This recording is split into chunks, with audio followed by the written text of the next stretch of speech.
is a dog. Please don't take a turn to negative town. What are you talking about? Who's getting negative? God damn it, Billy's right. Don't be negative! And boom, we're live. Welcome, folks, to the American Movie Podcast. Here, I go through movies, news, documentaries, and I also do books. I'm a huge fan of reading and learning, and today I'm going over Max Tegmark's Life 3.0, and it's based on artificial intelligence, consciousness, and what that means for the human race. Deep stuff, right? So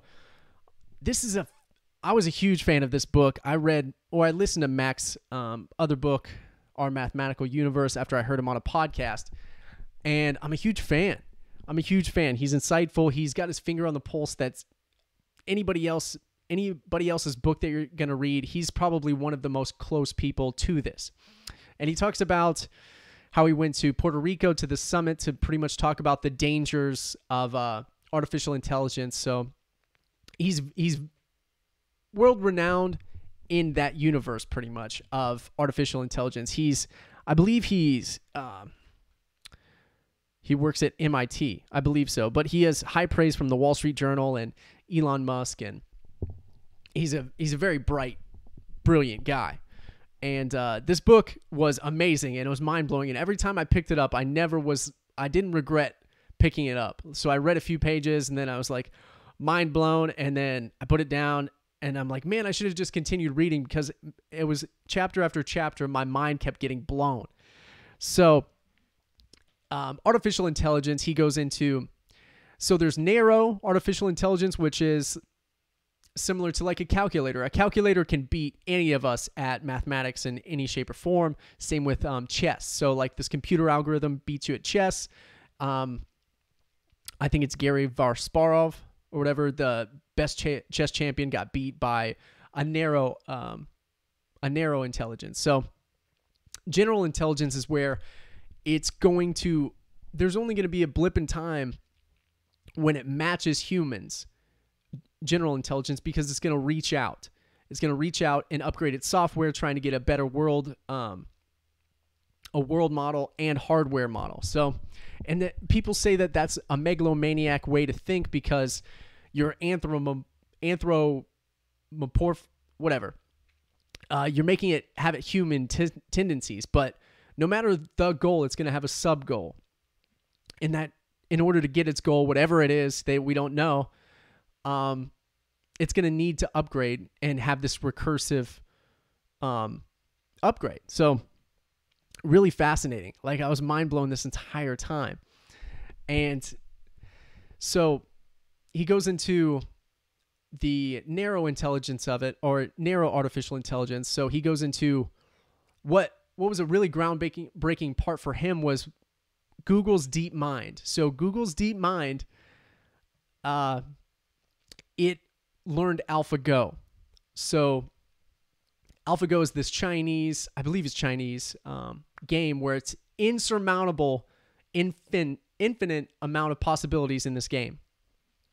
So it was playing, I believe, one of the best in the world, Lee Sedol, and he was pretty sure he was going to beat it, because it takes intuition, it takes a human tendency, it's intuition. It's wrapped around your human inclination and creativity and ways to see stuff. And there's no way with chess, it's limited. So you can kind of see which moves you're going to make. But with this, it's just unquantifiable. So Lee sits down to face Google's Deep Mind, AlphaGo, and I believe it beats him. Or whatever. And then he's like, all right, well, that was lucky or whatever. So then they make Google's Deep Mind makes AlphaZero. And then AlphaZero comes out of the gate. It learns, they don't even teach it anything. They just say, hey, learn this game. They don't give it any information. So it teaches itself all the way from the beginning about AlphaGo. I don't even know about AlphaGo. So it didn't learn from anybody. It just learned on its own. And he sits down to face AlphaZero. And so when you play a game, there's rules, or there's tendencies, or whatever, to prioritize. So they would always start the game. There's 19 by 19 rows in this game. Well, you usually start on the third or fourth row or whatever, or second or third row. Well, this Google DeepMind Alpha Zero narrow artificial intelligence starts on row 5. First move. Lee Sedol stands up, walks out of the room. Like, never seen or heard of before, I guess. So it obliterates Lee. Like, he is just blown away. It is so good. He's not even any match for it. So it's just like, that was the turning point for Max, to see this artificial intelligence, to learn this human, or this game that's based on human tendencies and human intuition, which was really fascinating to see or read about.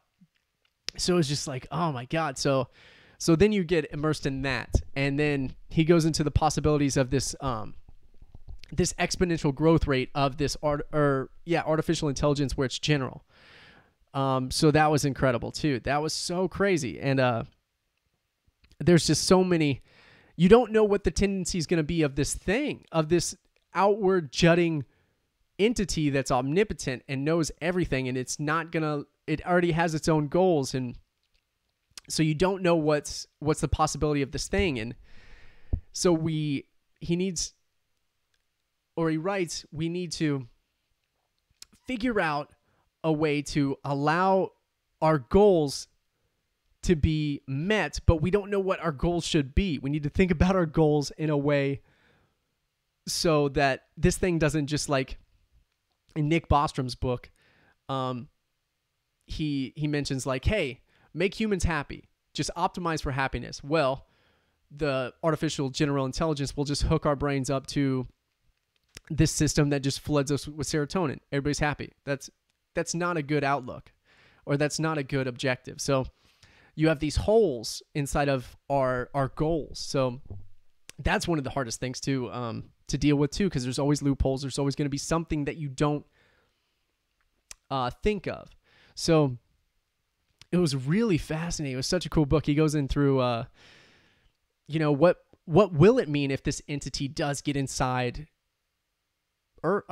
get out into the earth? Because it's going to be smarter than us, and if it's general intelligence, then it's going to be way smarter than us, and we're going to try and tell it what to do.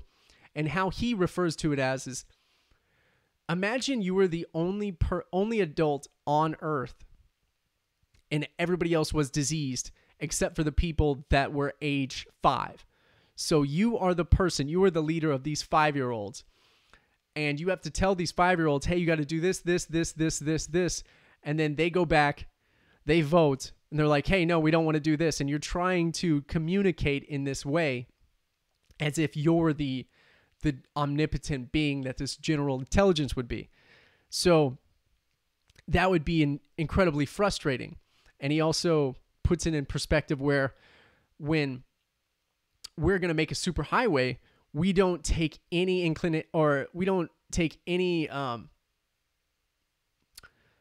measure to not go over anthills. So it's like this giant superorganism anthill that is thriving or whatever. But if you're going to build a superhighway, you're not going to account for these things. You're just going to do the thing. So it may look at us as that. And there's so much. This book is incredibly dense, and it'll be one I read again. That's how cool it is. And then he goes into, how is this thing going to optimize for energy? And this is where my mind was blown, where he said this thing, whatever this thing will be, or possibly will be, he doesn't say it's conclusive that you'll get artificial general intelligence, because we just don't know. But the thing will be one of the most optimal ways to get energy is to take it from black holes. So I guess you have this thing. I don't know how you do this. Mind you, I am not Max. I don't know how you do this, but you send something into a black hole. Okay? So you want it to go inside, and then once it's in, you split the object, whatever object it is, and half of it goes into the black hole, and then half of it shoots around and comes back around the black hole back to you. It somehow acquired more energy when it looped around the black hole. It had more energy than it had before when it went into the black hole. No idea what that means, but it was mind-blowing. I was just like, what in the world? And these people are way smarter than me, and they had to have calculated that somehow. I don't know how, but they had to have. And what else was in there? He also goes through, I read this in Weapons and Hope, Freeman Dyson, where it talks about the Dyson sphere, where you have pretty much this ball wrapped around a star, and this star has and you're able to harness the energy of this star. And then the O'Neill cylinder is this circular, cylinder. So it's a cylinder, and it spins and it creates gravity, and it somehow accounts for day and night at the same time. So we'd actually have a real type of, if you're still human at that point, circadian rhythm. So that was fascinating too. I was just reading the entire thing, and he goes into how important consciousness is if artificial general intelligence does get it, if it doesn't get it, if it's possible. And it's one of the coolest books that I've read in a long time. So I highly recommend Life 3.0, Being Human in the Age of Artificial Intelligence. And I've read 3 books on this so far, and one of the scariest things he talks about is job displacement. So there's 4 main job sectors. So you get retail and sales, transportation, food service, and administration. So that's 50% of the United States' job or employment, whatever.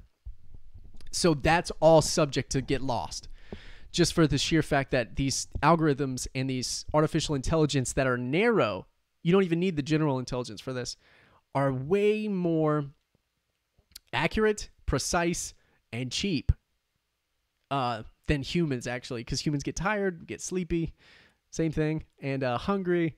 You want to be paid. Some days you're off, like you get in a fight with your spouse or whatever, and you do poor work. Artificial intelligence doesn't do that.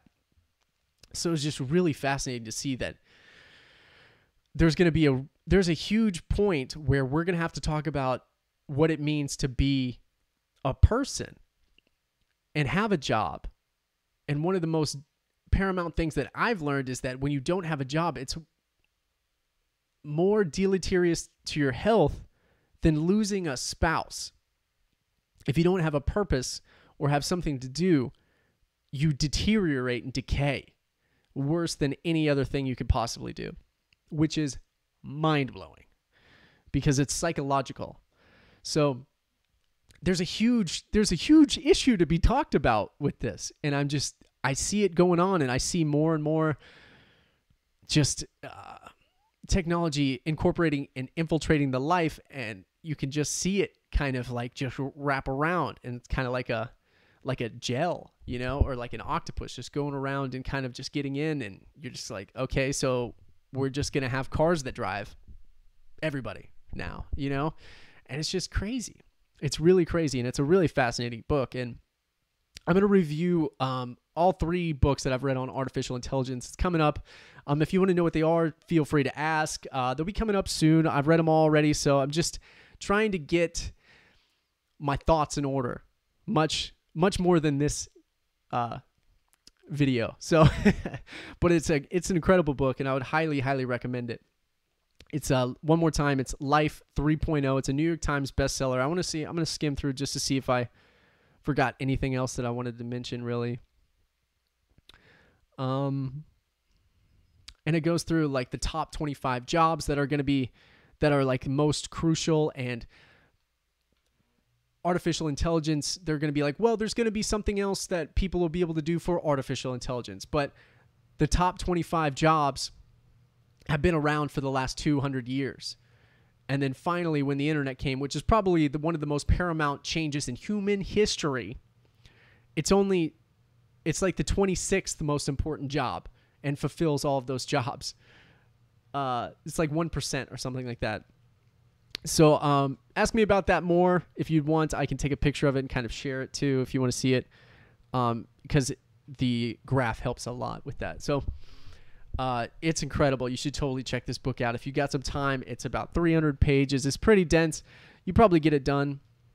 Depends how fast you read, but you get it done in a month. I mean, you just read 15 minutes every day or something.